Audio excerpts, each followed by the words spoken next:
Selamat pagi Pak, perkenalkan saya Dr. Visila yang sedang berjaga di klinik pada pagi hari ini. Sebelumnya dengan Bapak siapa? Dr. Dewana. Baik, Bapak usianya berapa tahun Pak? 40 tahun. Pekerjaannya sebagai apa Pak? Guru. Baik Pak, jadi Pak nanti akan dilakukan pemeriksaan kepada Bapak untuk mengetahui penyakit Bapak, yang mana nanti pemeriksaannya ada di bagian leher, di bagian tangan, kaki, dan juga di bagian dada. Sehingga nanti untuk pemeriksaan di bagian dada itu, nanti Bapak diminta untuk melepas pakaian bagian atasnya. Namun saya tetap akan melakukan semuanya secara profesional. Apakah Bapak bersedia? Ya. Baik. Baik Pak, sekarang Bapak boleh berbaring di meja pemeriksaan.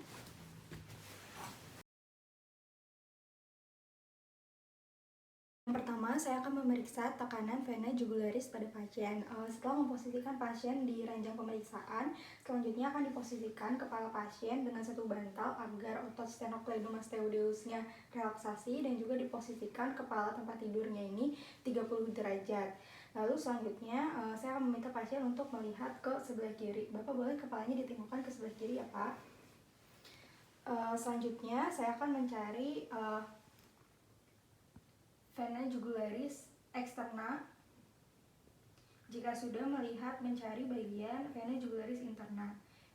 Jika tidak ditemukan, gunakan vena jugularis externa. Selanjutnya cari titik tertinggi pulsasi vena jugularis.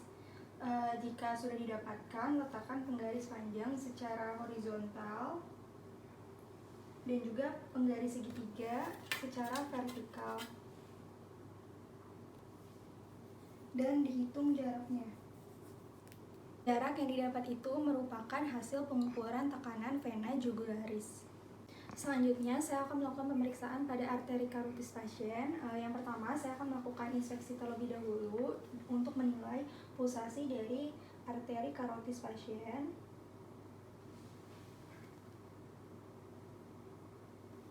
Setelah dilakukan inspeksi, saya akan melakukan palpasi dengan menggunakan jari telunjuk dan juga jari tengah saya di bagian 1/3 bawah leher. Lalu akan menekannya juga ke bagian posterior untuk merasakan pulsasinya.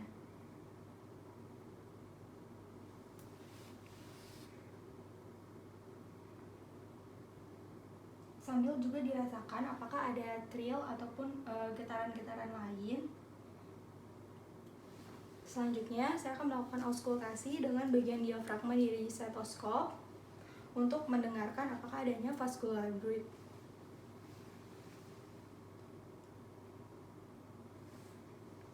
Pak, boleh dihembuskan nafasnya lalu ditahan ya Pak.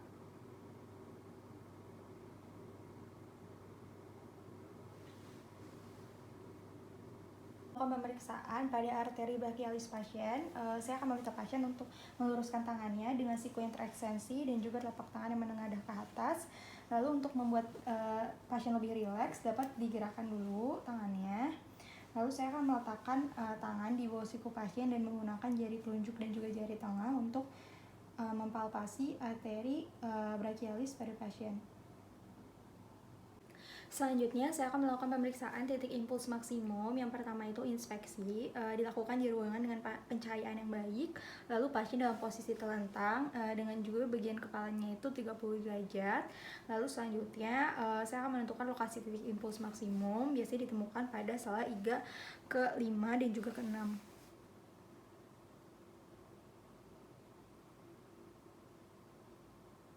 Selanjutnya, saya akan melakukan palpasi dengan menggunakan bantalan jari untuk mempalpasi titik impuls maksimum. Biasanya impuls ventrikel mungkin dapat menyebabkan jarinya terangkat. Lalu diperiksa juga apakah ada getaran atau trill dengan menekan pangkal telapak jari tangan secara kuat. Selanjutnya, pemeriksaan titik impuls maksimum pada area ventrikel kiri. Ditentukan terlebih dahulu titik impuls maksimum pada posisi terlentang. Namun, jika sulit ditemukan, boleh diposisikan pasien pada posisi lateral dekubitus kiri. Pak, boleh digeser ke kiri ya Pak. Pak, boleh ditahan nafasnya, dihembuskan lalu ditahan.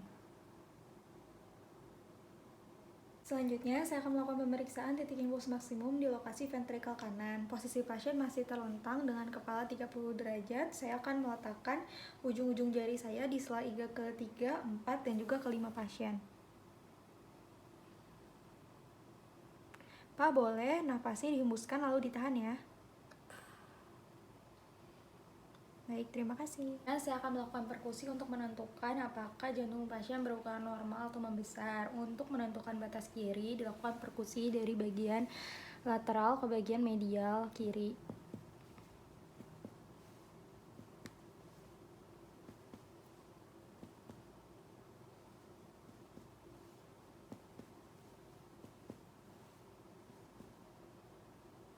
Selanjutnya untuk bagian batas atas dilakukan perkusi di linea sternalis kanan.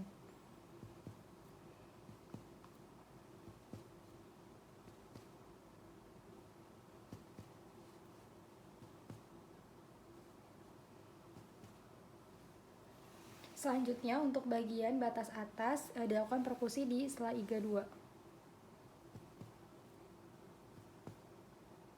Selanjutnya, saya akan melakukan pemeriksaan bunyi jantung 1, 2, 3, 4 dengan posisi pasien yang terlentang dan menggunakan bagian diafragma dari stetoskop.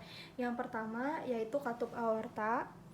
Katup aorta ini berada di atas iga kedua kanan dan di sela iga kedua pada linea parasternalis.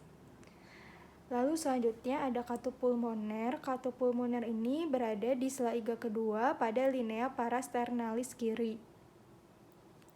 Lalu selanjutnya ada katup trikuspid yang berada di sternum pada perbatasan antara corpus sternum dengan processus xiphoideus. Lalu selanjutnya ada katup mitral atau bikuspid yang berada di sela iga kelima pada linea mid clavicularis kiri. Pada pasien terdengar bunyi jantung S1 dan juga bunyi jantung S2 sehingga pada pasien ini normal. Selanjutnya saya akan melakukan pemeriksaan untuk edema di bagian ekstremitas. Di sini saya akan melakukan pemeriksaan di area tulang kering dengan menggunakan jari saya yang ditekan di area tulang kering selama 2-3 detik. Jika jarinya akan tenggelam ke dalam jaringan atau akan ada bekas-bekas jari, maka terdapat pitting edema. Namun pada kasus ini tidak ada.